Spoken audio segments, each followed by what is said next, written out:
आप किसी भी डेटिंग साइट पे जाओ ना, तो वो आपके मोबाइल में ऐप होगा, पर आप उसे यूज़ नहीं कर रहे होगे। ये दुनिया की खास बात है, आप उसे यूज़ नहीं करते बिकॉज यू नो, पर आप उसे अनइंस्टॉल नहीं करते बिकॉज यू नेवर नो।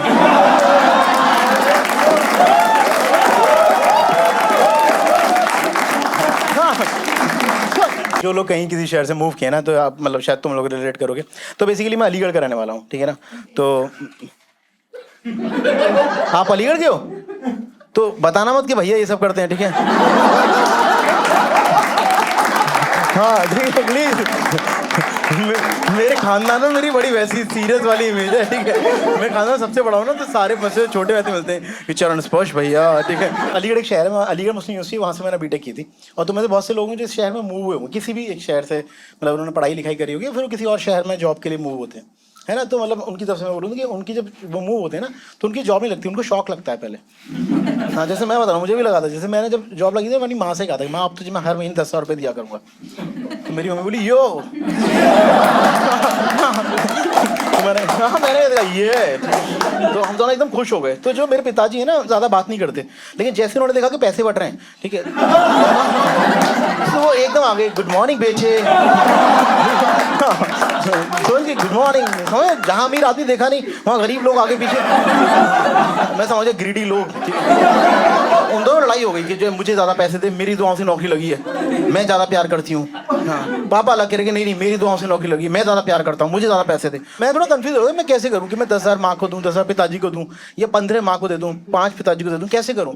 पर ये सारा कंफ्यूजन मेरा दूर हो गया जिससे मुझे रियलाइज़ हुआ कि जिस शहर में आपकी नौकरी लगती है, आपको रहना भी वहीं होता है। 3 महीने का डिपॉजिट देना होता है, वहाँ खाना भी होता है, ट्रैवल भी करना होता है। तो यार देखो 20,000 तो नहीं, लेकिन हाँ 18,000 रुपये मैंने घर वालों से लिए। मैंने ना फोन किया, गाइस थोड़ा प्लान में चेंज आ गया है। वो लगे पड़े गुड मॉर्निंग बेचे।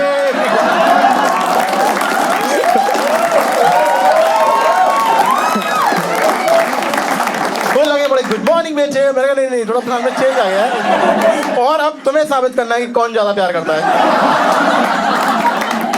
तो आप लोग किसी शहर से मूव करें ना और रहने लगते हो, तो आपको एक दिन समझ आता है कि आप इस शहर में कमाने के लिए आए हो, अपने मकान मालिक के लिए। उसे मुझे एक दिन ना गुस्सा दिया कि ये भी एक तरह की ना ह्यूमन ट्रैफिकिंग है। मैं आया नहीं, मुझे लाया गया है। हाँ, मुझे भेजा गया कि जा ये भड़वे जाओ, अमीर बनाओ उनको। हाँ, उस दिन मुझे समझ आया कि मेरी नौकरी दुआओं से तो लगी है, लेकिन मेरी माँ की दुआओं से नहीं। ये मकान मालिकों ने दुआ की थी, भगवान इन गरीबों को यहाँ लाओ। कई बार मैं ऐसे हिसाब लगाता हूँ कि उसकी औलाद ने उसके लिए इतना कमा के नहीं दिया होगा। मेरा एक मंजिल मेरे नाम पे होनी चाहिए भाई। अरे जो भी तुम मूव किया ना, तो मैं रियलाइज हुआ कि मतलब हमारा थोड़ा सा ना स्ट्रगल ज़्यादा रहता है।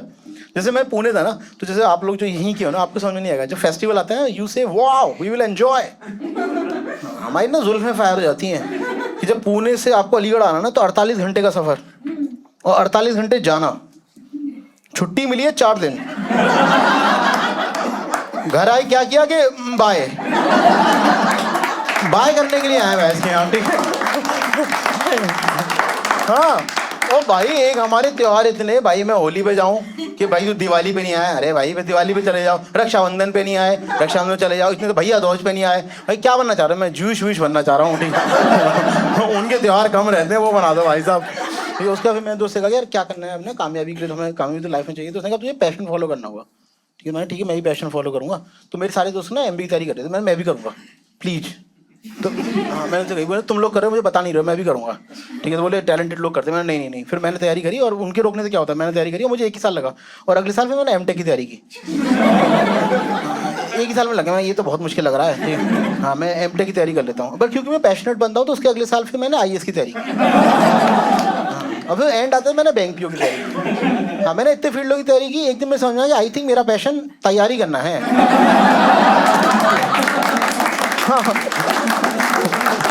मेरा जरा तैयारी करने के लिए हुआ है, ठीक है। वो मूवी देखी तुमने भाई 12th फेल, इसमें वो देखा हुआ है ना, विक्रांत मैसी है, क्या कहते हैं, वो हर साल तैयारी करता है और फाइनली उसका UPSC क्रैक होता है और उसमें मूवी बनी। अगर वो मूवी मेरे को बन रही होती तो वो आज भी बन रही होती। हाँ, कि लगा पड़ा करके नहीं दे रहा भाई साहब, ठीक है। हाँ, डायरेक्टर की लाश पड़ी है, राइटर की लाश पड़ी है। लोग कह रहे रेलवे की तैयारी करा दो एकदम। मूवी तो बन के तैयार हो, रेलवे ठीक है भाई। मैं पहला ऐसा बंदा हूँ जिसका ना, जो मैं रिसेंटली 30 साल का हुआ तो मैंने केक काटा। हाँ, क्योंकि अब मैं किसी भी एग्जाम की तैयारी के लिए एलिजिबल नहीं हूँ। दूध कट गई बहन, जो होना कहीं था नहीं, ठीक है। लगे पड़े थे भाई, मैं ना डिप्रेशन में चला था। जैसे ही मुझसे लोग कहते कि तुम काबिल हो, मैं बहन चो क्यों हूँ काबिल। अब मुझसे कोई कहता तुम कर सकते हो, मैंने कर सकता था। टफ लक, क्या करें, ठीक है, अब मैं कर ही नहीं सकता। हाँ, फाइनली फिर मैंने स्टैंड अप स्टार्ट किया। मैंने कहा मेरा जन्म तैयारी करने के लिए नहीं हुआ है, लाइफ में कुछ बड़ा करेंगे ना, फेमस होंगे, फनी है, लोगों ने कहा। तो मैंने कहा स्टैंड अप करें, तैयारी के लिए जन्म तो नहीं हुआ है, कुछ तो बड़ा करेंगे। फिर मैंने 1 वीडियो निकाला, 2 वीडियो निकाले, सोचा फेमस होंगे, 3 वीडियो निकाले, 4 वीडियो निकाले, 5 वीडियो निकाले, 6 निकाले, 7 निकाले। बाई एनी चांस कोई जानता है मुझे? आई थिंक मेरा जन्म तैयारी करने के लिए हुआ है।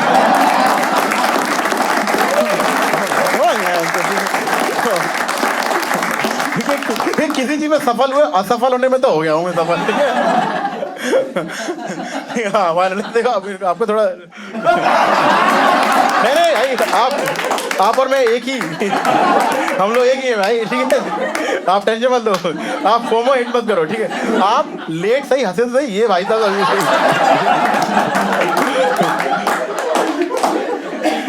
मेरे घर वाले ना रिसेंटली ना, जब मैंने लाइफ में इतना कुछ अचीव कर लिया है, ठीक है,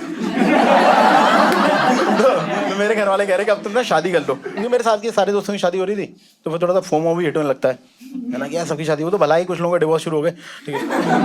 हाँ थोड़ा लगता है कि हाँ चलो सही है, कुछ तो अच्छा हो रहा है, ठीक है। मैं ना फोन करता रहता हूँ कि और भाई कैसा है तू, बोले यार डिवोर्स हो गया। मैंने कहा बस सुनने के लिए फोन किया था, अब अच्छा लग रहा है। तो ना शादी में प्रॉब्लम पता क्या है कि ना, एक तो क्या है, जैसे ही अब हमारा जो समय आया ना शादी का, तभी अचानक से पिछले कुछ साल में डिवोर्स कॉमन हो गए। कि मुझे कभी लगता है मेरे पैसे तो हैं पर उतने नहीं है। शादी के अराउंड ना सिर्फ दुख है। जिनकी जल्दी होगी क्या, वी शुड हैव वेट।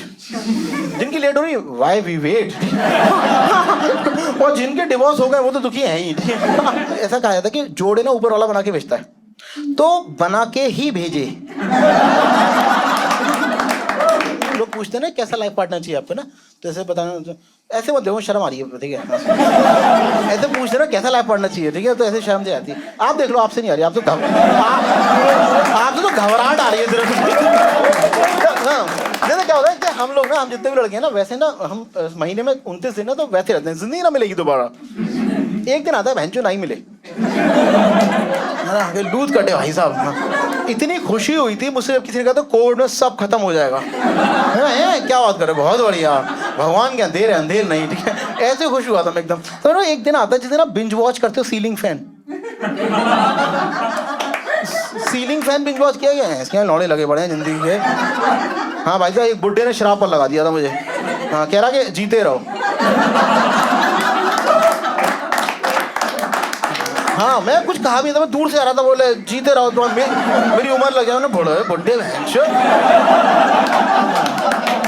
ऐसा डाउन दिन आता है ना, मुझे ना लाइफ पार्टनर उस टाइम के लिए चाहिए, मतलब उस दिन के लिए चाहिए, मतलब समझ रहे हो, वो आए, वो आपसे बैठे, ऐसे कहते कि अबे चिल कर, समझ रहे हो, इट्स परफेक्टली फाइन, सब ठीक हो जाएगा, है ना। वो ऐसे कहते कि चल पागल है तू, चिल कर, है ना।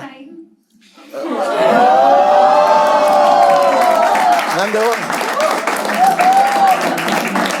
ऐसा मैम मुझे ये नहीं पता था कि इसके रेस्पॉन्ड में क्या बोलना होता है।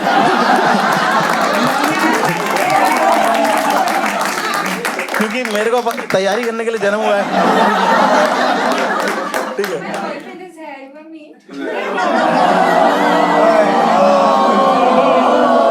Can you please shut up, ठीक है।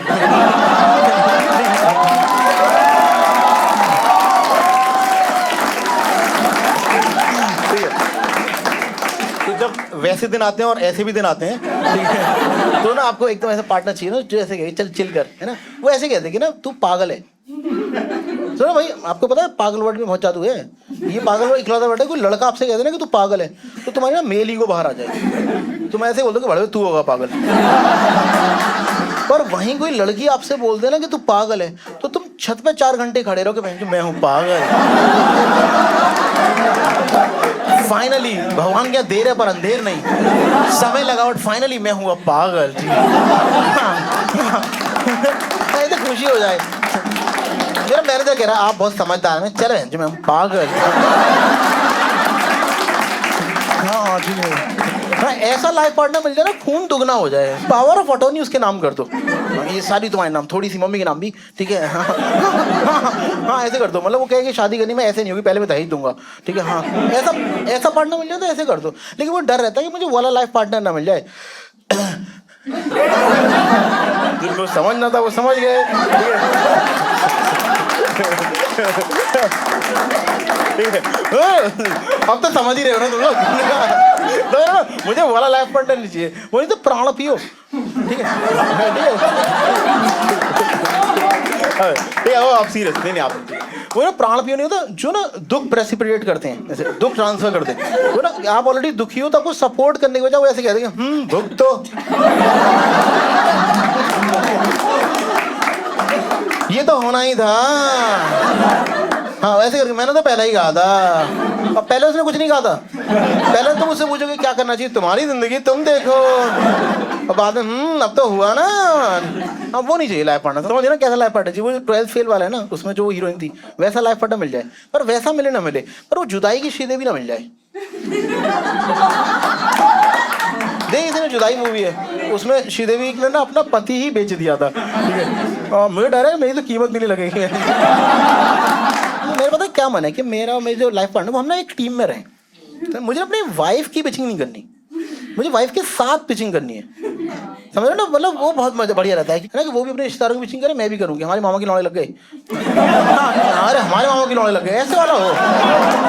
हाँ वो रहे, हम एक टीम में रहे, इंडिया पाकिस्तान बन के नहीं रहे, वीरेंद्र सचिन सहवाग बन के रहे, समझ रहे। जैसे मेरे कई दोस्त हैं, हाँ समझ रहे, बहुत सही रहता है, लूज नहीं चाहिए मुझे। मेरे कई दोस्त हैं ना, वो अपने जो है जिनकी शादी होगी ना, वो मेरे से फोन पे ना कई बार अपने वाइफ की बुराई करते हैं, तो मैं सुन तो लेता हूँ, पॉइंट मिलते हैं। हाँ लेकिन मेरा रहता है यार, ये नहीं घर की कहानी घर में रही, ये नहीं कि तुम्हें पता है मम्मी ने, अरे नहीं प्लीज यार, हाँ ये ड्रामा नहीं चाहिए मुझे, ठीक है ना। वो बार हो तो जाता है, पर उसके लिए वो करनी होती है लव मैरिज, और हमारे सारे सीन कटे हुए हैं, ठीक है। चित्रो बोला भगवान इनके नसीब में लड़की आ रही है, ये सीन काट दो। कोई है कि सर यहाँ पे एक मूंछों वाला आदमी वो रख दो तुरंत, वैसे लिखा गया अपना नसीब, सारे सीन कटे हुए हैं, ठीक है।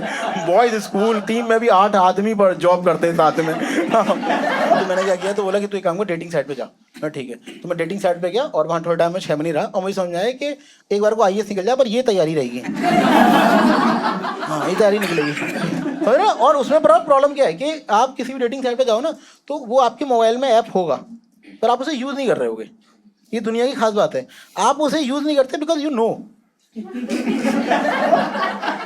पर आप उसे अनइंस्टॉल नहीं करते बिकॉज यू नेवर नो।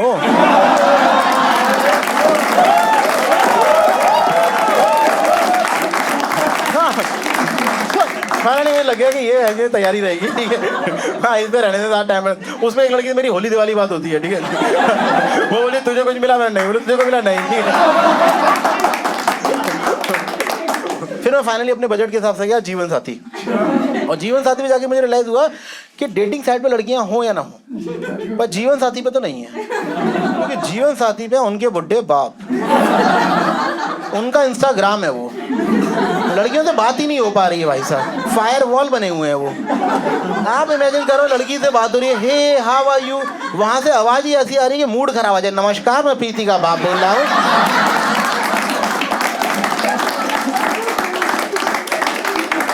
आपका मैच आया है, आपका मैच, ऐसे बोले लड़की छेड़ दी हो, वो ऐसे आता ना, ऐसे आपका मैच आया, भाई गलती हो गई मेरे से, माफ कर दो भाई मुझे, और याद भी नहीं कौन सा मैच आया, ठीक है।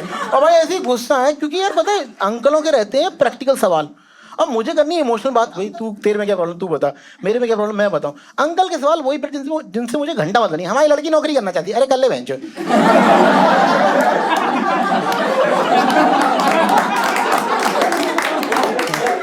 करा के छुट्टी कर, मैं भी देखूं कितनी नौकरी करनी है। नौकरी करना चाहती है, कौन है ऐसा इंसान जो नौकरी करना चाहता है कि वाह गुड मॉर्निंग हो गई है नौकरी पे जाना है। नौकरी पे सिर्फ वो जाना चाहते हैं जिनकी लग नहीं रही, एक दिन नौकरी पे जाएंगे, है ना।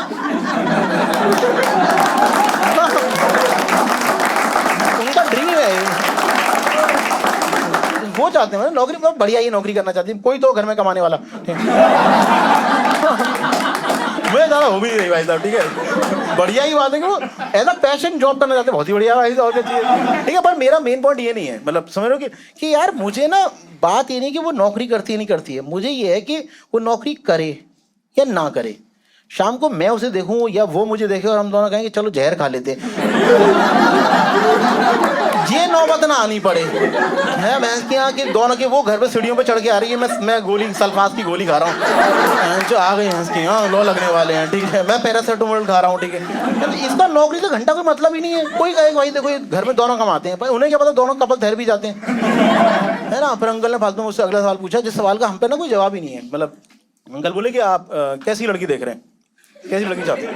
अब यार जो तुम्हें मैंने बताया ना, ये थोड़ा सा मतलब वैसा जवाब है इंटीमेट, ये किसी 70 साल के आदमी के सामने थोड़ी बोल दूंगा मैं कि कोई 70 साल का आदमी पूछ रहा है कैसी लड़की चाहिए, वेल यू नो पागल आदमी के पहले जाके इलाज करा तू अपना, ठीक है ना। मैं कैसे जवाब देते थे। तो अब उसके अलावा प्रॉब्लम ये है कि तुम जो भी जवाब दोगे ना उसमें समाज तुम्हें जज करता है, तो इनकी तरफ देख के बोलना पड़ा भाई। तो आप आईब्रो भी ब्लिंक नहीं करते क्या? आप ना एक फॉर्म बनवाओगे, मैं फ्रंट रो का ऑडियंस नहीं हूँ। मैंने जितने मन से आपकी तरफ देख के बोला यूं भी नहीं किया। ऐसे ही अंकल आए थे बिल्कुल। मतलब मैं थोड़ा लड़कियों से एनवी करता हूँ, लड़कियां एक बार कैसे बोल सकती हैं टॉल डार्क हैंडसम, और दुनिया कही oh she is so brave. लड़का था ना कोई भी जॉब दे ना, लोग ना बंदूक लेके रेडी खड़े हैं। हाँ लड़का ये बोलते ना कि जॉब करती हो, औरत के टुकड़ों पे पलने वाले,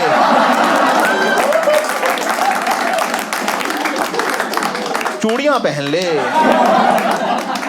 क्या जवाब दो कि कैसी लड़की चाहिए, हाउस वाइफ हो, आज के जमाने में औरत को अपने टुकड़ों पे रखने वाले, चूड़ियां पहन ले। क्या जवाब दो कैसी लड़की चाहिए? लड़का चाहिए बहन।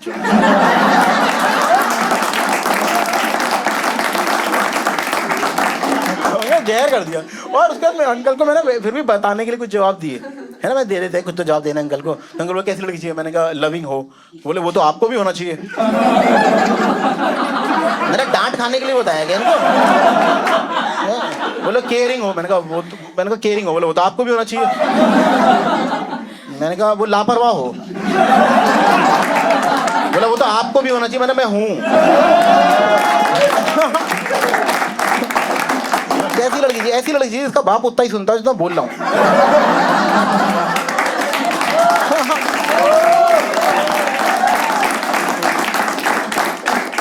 फिर अंकल थोड़ा मेरी इंसल्ट भी करी इनडायरेक्टली। वो मुझसे बोले तो बेटा आप अपनी गाड़ी खुद ड्राइव करते हैं या ड्राइवर ड्राइव करता है? तो मैंने ऑब्वियसली ड्राइवर ड्राइव करता है। बोला ओ दैट्स ग्रेट। बोला कौन सी गाड़ी है? मैंने वो तो डिपेंड करता है कि ओला उबर से कौन सी है। मैं खुद ड्राइव नहीं करता, ठीक है। तो वो अंकल ना फिर अंकल बोले ठीक है मैं तो अपने बारे में बताता हूँ। मैंने ठीक है बताओ। बोला मैं दिल्ली का रहने वाला हूँ। मैंने कहा दैट्स ग्रेट। बोला और दिल्ली में मेरी ना 3 प्रॉपर्टी हैं। तो मैंने कहा यस। हाँ बढ़िया है। फिर बोले फिर उन्होंने अजीब सी बात बोली, यहाँ तक अच्छा लग रहा था है ना कि फिर बोले और मैं दहेज के सख्त खिलाफ हूँ। कितनी गलत बात है, ऐसे गंदी बात नहीं करते प्लीज। ऐसे ऊपरा सुन लेता कभी ऐसे बैड हैबिट्स। मैंने कहा अंकल देखो ये प्रथा आप ही तो आगे ला सकते हैं, ठीक है। आप पे 3 प्रॉपर्टी हैं, ठीक है। तो फिर बोले क्या मतलब व्हाट डू यू मीन? मैंने कहा मैं व्हाट डू यू मीन का मतलब तो समझ जाओ, ठीक है। ठीक है मतलब मेरे को ना दहेज नहीं चाहिए, मतलब ठीक है। ऐसे अपने मुंह से नहीं बोलते, ऊपर सुन लेता है, ठीक है।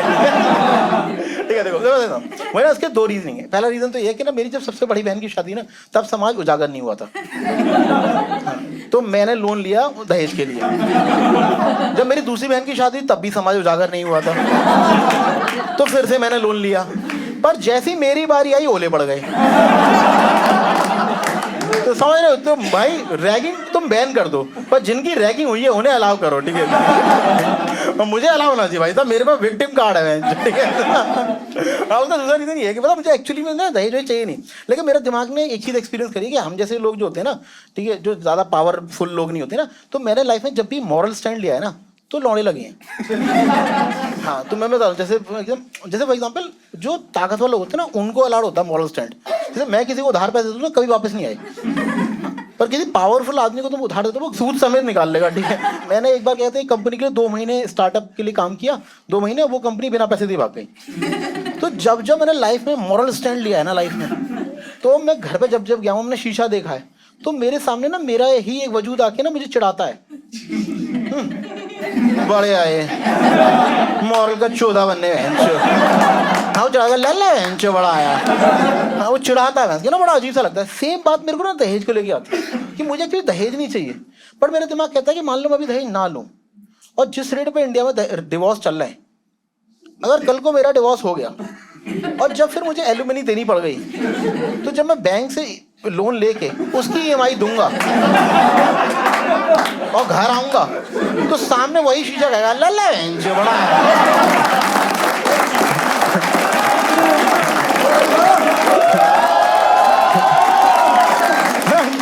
मन करता है इसे ले ही लेते हैं यार, इसकी एफडी कर दो, बाद में काम आ जाएगा, डिवोर्स के पैसे में काम आ जाएगा, अभी एफडी कर दो इसकी। ठीक है फिर अंकल ने बोला कि ठीक है, मैं तुम्हें एक चीज मैंने गौर करी कि आप ना अलीगढ़ के रहने वाले हो। तो मैंने कहा अंकल मैं अलीगढ़ का रहने वाला हूँ, ये जो आपने मुझे गरीब लोग, मैं अलीगढ़ का रहने वाला तो बिल्कुल नहीं हूँ। तो बोले बेटा मैंने भी गौर किया, बेटा हम ना ऐसा लड़का देख रहे थे जो ना दिल्ली का ही बॉर्न ब्रॉट अप हो, थोड़ा ना कल्चर का डिफरेंस आ जाता है। मैंने ठीक है कोई बात नहीं, मैंने कहा पर कोई रीज़न? बोले बेटा ऐसा कि एक्चुअली ना अलीगढ़ बहुत दूर पड़ जाता है, इतना ट्रैवल नहीं कर पाएगी हमारी लड़की। तो मैंने कहा अंकल मतलब आर यू श्योर यही रीज़न है? बोले हाँ अलीगढ़ ना दूर पड़ जाता है। मैंने कहा दिल्ली से अलीगढ़ 3 घंटे लगते हैं, नोएडा से कई बार गुड़गांव 4 घंटे लग जाते हैं, है ना। हाँ फिर मैंने उनसे पूछा अंकल आर यू श्योर यही रीज़न है, मतलब कोई और रीज़न हो? बोला नहीं यही रीज़न है, सिर्फ ट्रैवलिंग का ही रीज़न है, अदरवाइज तुम ठीक थे। अगर ट्रैवलिंग का रीज़न है तो आप सही कह रहे हो, क्योंकि फिर आगे चल के प्रॉब्लम है, क्योंकि अगले साल ना मेरा यूएस का वीज़ा लग रहा है, तो फिर उसमें तो बहुत मुश्किल आ जाएगी ट्रैवल करने में। ठीक है दिल्ली से यूएस जाना तो बहुत ज़्यादा ट्रैवलिंग हो जाएगी। ठीक है फिर मैंने ये कहा नहीं, मतलब वो ना अब किसी लड़की के पापा हैं, वो अपने सोच के बोल रहे हैं, मैं कुछ कहा नहीं। तो जाने लगे, बोले बेटा मेरी कैब बुक कर दे। मैं चल बुड्ढे बहन जब बिल्कुल ही मैंने बिल्कुल किराए पे ले रहा, तुम्हारे घर में ट्रैवलिंग की प्रॉब्लम इसलिए है क्या? ठीक है ठीक है उसके बाद फाइनली मैं अलीगढ़ चला गया, जहाँ का मैं रहने वाला हूँ। तो मतलब बेसिकली उस दिन मुझे समझ आया कि मैं यहाँ का तो अभी नहीं हुआ हूँ, समझ लो। तो आई रियलाइज कि ना अब ना एक आइडेंटिटी क्राइसिस आ गया है, तो शायद तुम लोगों के जीवन में भी आ जाएगा। तो फिर होता क्या है ना, मैं अलीगढ़ चला जाऊँ ना, कभी मैं ऐसे थोड़ा वो बन जाऊँ ना कि जो दिल्ली मुंबई से सीख के आया हूँ, ऐसी कोई बात बोलूँ ना तो वहाँ के लोग तुरंत टॉइंट कर देते हैं। मैं ऐसे बोलूँ कि मम्मी ही सारा काम क्यों करेंगी, दिल्ली सीख के आया हुआ है सब। और यहाँ दिल्ली में किसी से बोल दूँ ना कि पिता घर का मुखिया होता है, तुम छोटे शहर के लोग। हाँ ये एक वो है भाई साहब, मुझसे कोई पूछता ना तू कहाँ का रहने वाला है, तो मैं कहता हूँ कहीं का नहीं। समझ रहे हो, आई हैव रियलाइज्ड दिस कि मैं दिल्ली का हुआ नहीं हूँ और अलीगढ़ का रहा नहीं हूँ। मैं हर महीने अलीगढ़ चला जाता हूँ क्योंकि यहाँ सुकून नहीं आता, पर वापस आना पड़ता है क्योंकि सैलरी नहीं आती। तो कहीं का नहीं है क्या, समझ रहे हो। प्रॉब्लम तुम्हारी लाइफ में भी आने वाली, जो कि मेरे आई कि यहाँ जब बना हो गया तो मैं अलीगढ़ गया। और तुम्हें जो भी किसी टियर 2 सिटी का होगा, मैं तो बता दूँ वहाँ का जो अरेंज मैरिज का प्रोसेस है वो तो अपग्रेड ही नहीं हुआ है भाई। वो बहुत, कोई है आप में से जो जिसमें कि आपको हाथ उठाना चाहेगा? Have you seen arrange marriage setup? अच्छा उनकी अरेंज मैरिज हुई, सबकी अरेंज मैरिज हुई थी। ठीक है आपका क्या थिंकिंग है इसमें? अभी नहीं हुई। नहीं, what's your approach, what you want to do? Arrange marriage you want to do arrange marriage? Arrange marriage होती है, करते थोड़ी करना तो मैं भी लव मैरिज चाहता हूँ, बट मुझे समझ में आया कि ये भी तैयारी ही निकलेगी।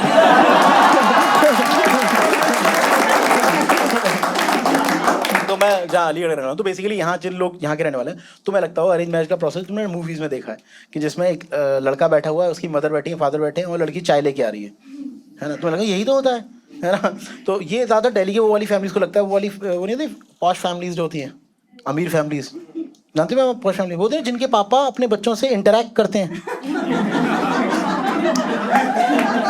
हाँ देखिए ना, अजीब सुन, हे ऐसे करके बात करते हैं, हे डॉटर ऐसे बात, हाउ इज योर बॉयफ्रेंड, अरे भैंस क्या ये बच्चे। हाँ और फिर डॉटर बोलती है dad I don't want to talk about it, oh I am so sorry. हाँ ऐसा यहाँ नहीं हो रहा भाई अलीगढ़ में, हमारे देखिए आधे घंटे से बाहर कैसे थी। ठीक है वो वाला दिन है भाई, वहाँ इतनी जल्दी कैसे नहीं आया। तो भाई मेरे घर आए, मतलब मेरे घर वाले ने कहा तुम शादी कर लो, तो मेरी मम्मी मेरे प्राण पी रही थी। ठीक है तो फिर मेरे घर ना 4 एकदम बुढ़े आए।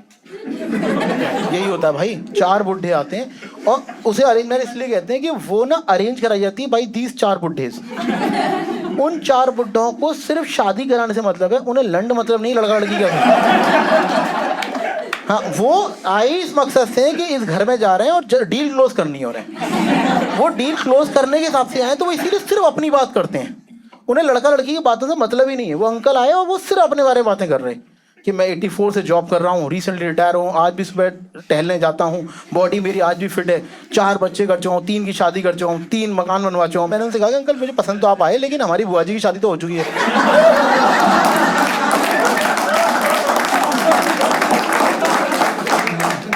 आप अच्छे लगे मुझे, बढ़िया हो आप, लेकिन बुआ जी के हो चुकी तो मैं क्या करूँ, ठीक है। मैंने उनसे बोला कि देखो अंकल, मेरे ऑफिस में ना 3 नए प्रोजेक्ट शुरू होने वाले हैं और उनमें HR ने बिलिंग कर दी है, लेकिन रिक्रूटमेंट हो नहीं पा रहा है। तो बोले फालतू की बात क्यों कर रहे हो? मैंने पहले शुरू किसने करी? मुझे क्या मतलब, तुमने क्या कर रखा? तुम पर्वतों में नंगे पैर चल लेते थे, क्या कर लेते थे, ठीक है। हाँ भाई साहब, ठीक है। हाँ, मुझे क्या मतलब कि तुम पर्वतों में नंगे पैर चल लेते हो, क्या कर लेते हो, क्या अंगारे खा लेता हूँ मैं, ठीक है। भाई वो अंकल ये सब बातें कर रहे हैं। उनने कहीं से जाके मेरे कुंडली उंडली के लिए भेज दिया मिलवाने के लिए। बोले कि हम कुंडली मिलवाने के लिए दे रहे हैं और हमें लड़का सही लग रहा है, हमने इसकी सैलरी वैली पता कर ली है, ठीक है, तो बताओ आगे की रस्में कैसे करनी है। तो मैंने कहा पहले तो अंकल देखो, मैं कुंडली में नहीं मानता। तो बोले क्यों? मैंने क्योंकि उसमें यही लिखा है कि मैं जीवन में तैयारी करता रहूँगा, इसलिए मैं नहीं मानता। और रही दूसरी बात ये कि जो है रस्म की, कौन सी रस्म कौन सी कब करनी है।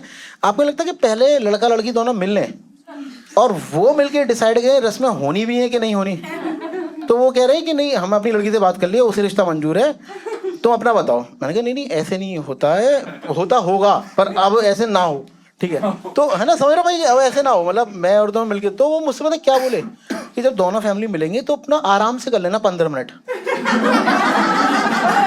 ये जो दानवीर कर्ण जन आपने मुझे इतनी मोहलत दी है, ये जो UPSC की तैयारी के लिए आपने मुझे 1 महीना दिया है कि पूरे 1 महीने तैयारी कर लो। तो मैंने अंकल तो बोले कि तुम ऐसी लड़की से क्या बात करनी है? मैंने कहा नॉर्मल शादी की बात करनी है। बोले तो ऐसी अलग से क्या बात करनी है?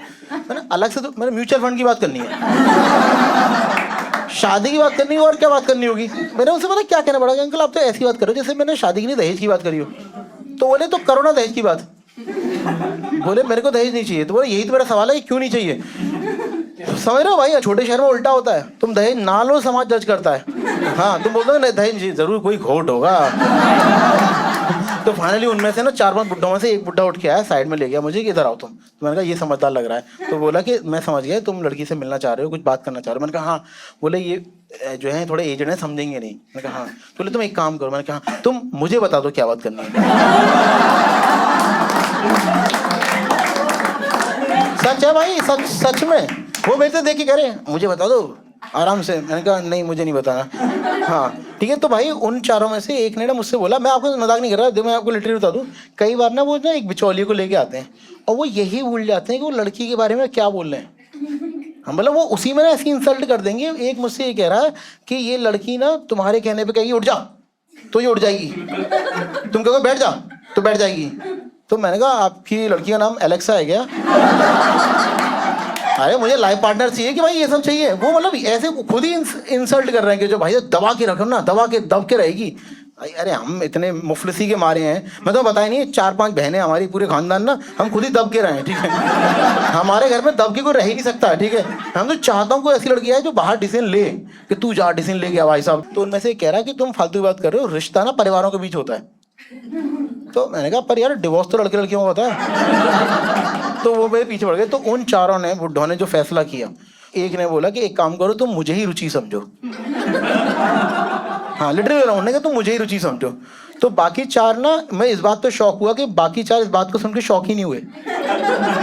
तो चारों बोले हाँ बता दो इन्हें बता दो। तो मैंने कहा मुझे ये बात करनी, रुचि तुम कहीं इन चूतियों के चक्कर में शादी तो नहीं कर रही है?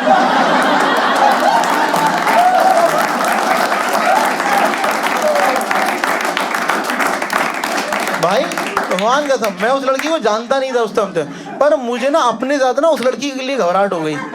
मैं कह रहा कि वो लड़की हो तो मुझसे कहूँ कि अगर भाई ये नहीं चाहूँ तुम लव मैरिज कर सकती हो तो वो कर लो, क्योंकि अरेंज मैरिज तुम्हारी इन भाड़ों के चक्कर में होने से रही थी। हाँ भाई साहब ठीक है, बहुत भाई बहुत ट्रॉमेटाइज माहौल है भाई। तो और वो ना तुमको ऐसे देखते हैं बड़े आए मॉडर्न के चौधे। अरे फाइनली उन्होंने कहा चलो ठीक है तुम कर लेना बातचीत, ठीक है। मतलब बड़ी मुश्किल मौका दिया मुझे। बातचीत इसलिए भी करनी थी ना कि जैसे फॉर एग्जांपल मैं जॉब करता हूँ, क्योंकि स्टैंड अप की कमाई से हो नहीं रहा है, ठीक है। और जॉब में साथ साथ प्रमोशन नहीं हुआ है मेरा, ठीक है। और स्टैंड अप में मैं कितना फेमस हुई थोड़ी देर पहले तुम बता ही चुके हो। और ये मेरी कहानी नहीं, यहाँ पे रूम में हर लड़की की कहानी है कि हर आदमी नौकरी कर रहा है, साथ में कुछ करना चाहता है। तो आधे लड़के इसी मोड़ की वजह से शादी नहीं कर रहे हैं कि उन्हें रहता है कि उन्हें जब वो दूसरा प्रोफेशन फॉलो करना है तो हो सकता है कि एक दिन नौकरी थोड़े टाइम के लिए छोड़नी पड़े। और इस दुनिया में हर लड़के की इज्जत है, बस बेरोजगार लड़के की इज्जत नहीं है। समझ लो, अगर वो आदमी कह रहा है मैंने क्राइम किया है, पैसा कमाते हो, हाँ कि वेरी गुड, कि क्या हो बेरोजगार, बाहर निकलो। तो आदमी को चाहिए कि उस दिन वो ये ना बोले कि भुगतो, ठीक है, उस दिन वो ये बोल दे कि चल पागल, ठीक है। हाँ, वो उसे वो चाहिए कि ये सारी बातें करूँ मैं भैया, टर्म्स एंड कंडीशन बता दूँ, मुझे और कोई बात नहीं करनी। फानी अंकल ने कहा जाओ मिल लेना लड़की से, और किसी ने कहा ये सब बातें कर लेना स्टार्टिंग में कि जो बीच पर्सन, ये जो माउंटेन पर्सन, कुआ पर्सन, कुछ भी हो। फाइनली मैं गया, मैं सोच रहा था कैसे बात कौन सी करूँगा, पर जाके मैं समझाया मुझे इन सारी बातों की जरूरत ही नहीं पड़ी, क्योंकि ये सारी बातें मुझे तब करनी पड़ती जब लड़की अकेले आती। आप लोग कम आए हो, हाँ, इससे ज्यादा लोग थे सारे। सरप्राइज शॉक किसे कहते हैं जो वहाँ फोन के, मेरे घर से फोन आया, लड़की घबरा तो नहीं रही। लड़की यहाँ कोई घबरा रहा है, वो सिर्फ मैं। और लड़की में बता दो दूँ, वो जो उन्होंने मुझे एक पासपोर्ट साइज फोटो भेजा है, पहले मुझे पता तो इनमें से है कौन सी। वहाँ इसी कजन बैठी, मैंने बहन से लड़की है कौन सी, वो एक को देख के मुस्कुरा रहा, तो मैंने कहा रुचि, बोला वो आ रही है। मैंने अच्छा।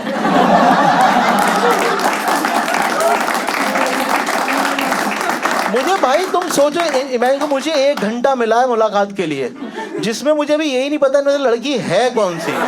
वो लड़की आएगी, मुझे अपनी बात करनी है, उस दौरान एक बुड्ढा बैठ के मुझे अपने मोबाइल में अपने देवते के वीडियो दिखा रहा है कि देखो मेरा देवता डांस कैसे करता है।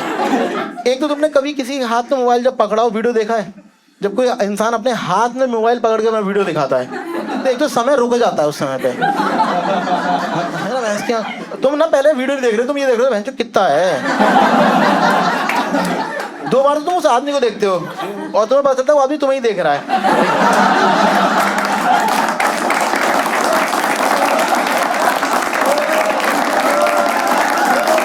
वो मैं वीडियो देख रहा भैंस की, मैंने 2 बार देखा उन्हें। अरे भैंस यहीं देख रहा है। अरे अभी भी देख रहा है। और भाई साहब उसका आधे घंटे का वीडियो देख रहा हूँ, लड़की से बात करनी है। उसे प्रॉब्लम ये है कि उस बच्चे ने डांस भी नहीं करके दिया पहले 15 मिनट। पहले 15 मिनट अरे डांस करा, छुट्टी करो। मैंने कहा थोड़ा आगे कर देते, बोलो रुको रुको अब करेगा। तुम्हारा तो देखा हुआ होगा ना वीडियो? बोला हाँ, तो मुझे वहीं से दिखाना बुड्ढे।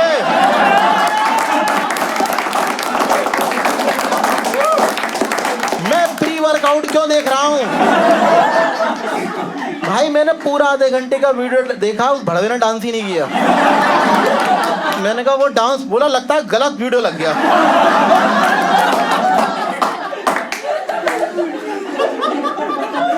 उसे ये रिग्रेट नहीं है कि लड़की से बात नहीं हुई है, वो अभी वीडियो देख रहा है। वहां मैं बैठ के लड़की से बात करने की बजाय वहां एक उनका साला, जिसको ये है कि ये खाते रहे पूरे टाइम, वो कि डोसा खाओ। एक तो डोसा 4 लोग का खाओ कैसे, वो भी उसके लिए मुझे चम्मच नहीं दे गया, वो दे गया उससे काट के खाओ। वहाँ 4 लोग मुझे देख रहे हैं, हाँ हाँ काट रहा हूँ। बोले जल्दी से लो रसमलाई खा लो। मैंने कहा हाँ ये तो खा लूँ पहले। वो भाई हर 2 मिनट अब लोग गोलगप्पे खाओ। मैंने ठीक है। मैंने कहा भाई तुम भी कुछ खा ले। बोले नहीं मैं कुछ नहीं। मैंने नहीं भाई आप क्या लोगे, आप पानी लोगे? बोले नहीं मैं भाई नो। मैंने आप चाय लोगे? बोले नहीं। मैंने आप तो अपना चुप रहने का क्या लोगे? हाँ तो मेरे यहाँ पे मुझे कौन सी भूख यहाँ लेके आई है? मैं ये डोसा खाने के लिए आया हूँ यहाँ पे ना। उसे ये कि और कह रहा है ये हमारे यहाँ का हलवाई बेस्ट है, मैं हलवाई पसंद करते हैं, लड़की पसंद करने आया। हाँ कि लड़की तो पता नहीं हलवाई सेट हो गया है, ठीक। और वहाँ पे हर 2 मिनट हर बंदा की लड़की से बातचीत तो होती रहेगी कब मतलब फेरों से पहले हो जाएगी ना बातचीत। कोई बातचीत करा तो फाइनली उन्होंने मेरी बातचीत कराई, क्या बढ़िया बातचीत कराई है, ठीक है। तो भाई लड़की जो है ऐसे बैठी थी जैसे आप भाई आप बैठे हो, ठीक है। क्या दिन आ गए कि लड़की आपको इमेजिन करो और मैं यहाँ बैठा हूँ, बीच में बहुत लंबी टेबल है कि मैं आपसे हे भी बोलूँ तो पूरा गांव सुन ले, ठीक है। और सिक्योरिटी के लिए क्या है कि मैं गलती से छेड़ ना दूँ, क्योंकि मैं तो लड़की छेड़ने ही तो आया हूँ, ठीक है। तो उसके जस्ट यहाँ 2 बराबर में 2 मौसियाँ और इधर 2 बराबर में दोनों मौसियाँ। जैसे ही बैठा मैं यहाँ पे, पूछो क्या पूछना है, पूछो क्या पूछना है।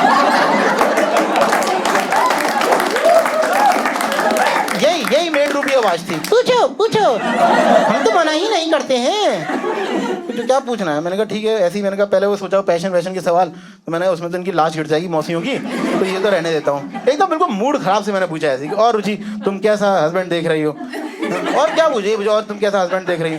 इतने में उसकी मौसी ने झपट्टा मार लिया कि पहले तुम बताओ।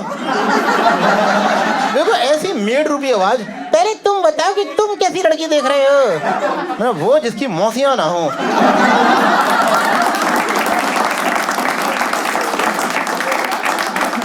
इतनी बात हुई थी, इतने में वो बुड्ढा आया कि वीडियो मिल गया।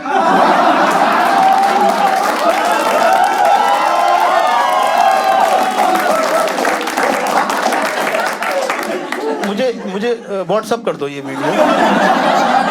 बोला ये वीडियो बड़ा है, हो नहीं रहा है। वो बच्चा यहाँ है, उसका डांस मुझे लाइव दिखा दो। मैं कह दूंगा मैं लड़की से तो नहीं मिला पर डांस देख आया हूँ, कुछ तो अच्छा हुआ है मेरे जीवन में। भाई मेरी इतनी बातचीत हुई थी, इतने में उनके एक मौसा जी आए, बोले हाँ बहुत हो गई बातें, अब खत्म करते हैं। खत्म करते हैं। मुझे बाबा के बारे में सब पता है, हलवाई के बारे में सब पता है, पर लड़की के बारे में कुछ नहीं पता। मैं घर आया, मेरी माँ बोले लड़की देखा, मैंने कहता हूँ सिर्फ देख के ही आया हूँ। और उस दिन ना मुझे पहली बार पता चला कि अरेंज मैरिज का असली कितना गिल्ट का प्रोसेस है। क्योंकि उन्होंने मुझसे कहा कि अब तुम सुबह तक फैसला करके बता देना। यानी और कौन सा फैसला?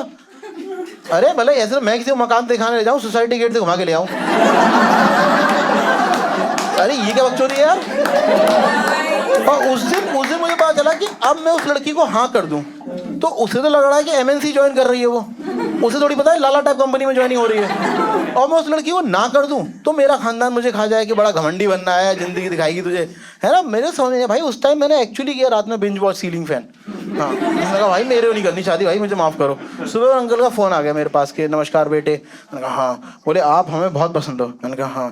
बोले इससे पहले कि तुम अपना फैसला बताओ, हम आपको बता दें कि आपकी हमने कुंडली मिलवाई थी तो वो मैच नहीं करी है, तो इसीलिए हमारी तरफ से ना है। तो देखो उस दिन पहली बार मुझे कुंडली में यकीन हुआ कि मैंने कहा हाँ, उसे मैं समझा कि कुंडली किस काम आती है। हाँ उसे मैं लगा कि हाँ करने पता नहीं, पर ना करने बहुत काम आती है। हमारे दिन मैं घर आ गया, मतलब दिल्ली आ गया यहाँ पे वापस। अब मेरे घर वालों को दोबारा रिश्ता आता है तो वो यही आता है कि लड़की से क्या बात करनी है।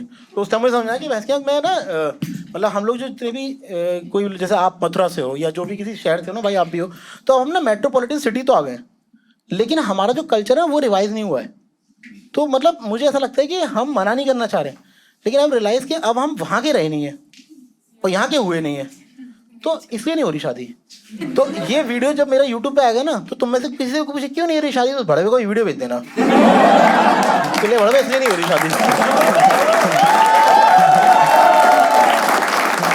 हाँ, और दूसरी बात ये है कि you never know, although you know कि ये तैयारी निकलेगी। ठीक है, thank you so much for listening. My name is Himanshu पारदर्शी। हेलो दोस्तों, आई होप आपको वीडियो पसंद आया होगा। अगर वीडियो पसंद आया तो लाइक शेयर सब्सक्राइब करिए। अगर वीडियो पसंद नहीं भी आया तो भी लाइक शेयर सब्सक्राइब तो कर ही लीजिए। और मुझे कमेंट सेक्शन में ज़रूर बताइए कि आपको कौन सा पार्ट अच्छा लगा। और आपको कोई पार्ट पसंद नहीं आया है तो आप कुछ जानकारी अपने पास रखिए। और बाकी आप मेरे लाइव शोज़ में आते रहिए, मैं रेगुलरली वीडियो डालता रहूँगा। और अब मैं इस वीडियो को एंड करने का टाइम आ गया, क्योंकि अब मुझे फिर बाकी तैयारी भी करनी है। काफ़ी चीज़ें रह गई हैं। सुना है PCSJ की जो एज लिमिट है वो बढ़ गई है, तो PCSJ की तैयारी करेंगे। और आप लोग खुश रहिए। अस्ता ला वेस्ता, जीवन बढ़िया रहेगा। खुदा हाफिज़।